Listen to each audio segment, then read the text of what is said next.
So copying parameters between models is one of the coolest things that NitroCell can do. It is extremely handy. So let's go take a look at doing this. So I'm going to take a look at description. Let's do maybe engineered by, modeled by, and supplier. We're just adding these columns in here. So the cool thing about this is that you can actually copy between parameters within the same model or across multiple models with ease. So just as a reference, let's say that I wanted to take, uh, let's say we had JAX was the modeler of that basket there, and we wanted to populate that up to the speaker level. Um, the easy thing to do is just come in and do a copy of the parameter, and we're going to say that the active model is basket.prt, and the parameter we're looking for is engineered by. And then the target model is going to be speaker.asm. And the name is going to be the same, so we're not going to bother changing that. So we'll go ahead and run this, and it's already completed. I'm going to regenerate my display, and you can see that that has been updated up there.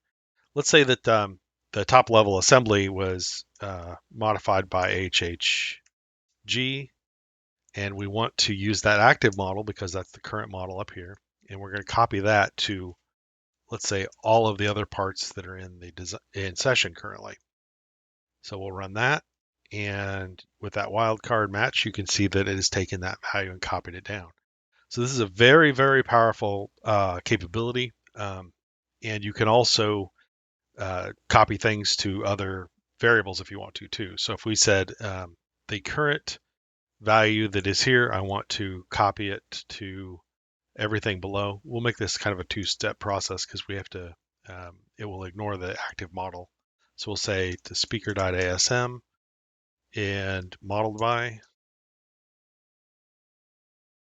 whoop, yeah, and then we'll do the same thing here.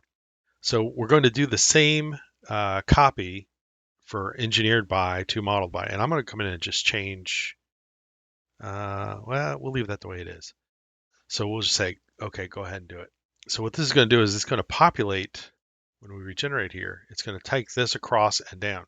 If we change this and call this LLP and run it again, you'll notice that when we regenerate, it has copied that across and down to all other models that are in session. So it is a very, very powerful capability.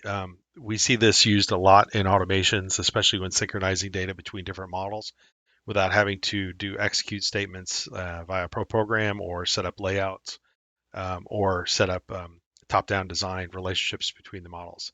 So this does a very nice job of keeping things kind of separate and autonomous within your structure.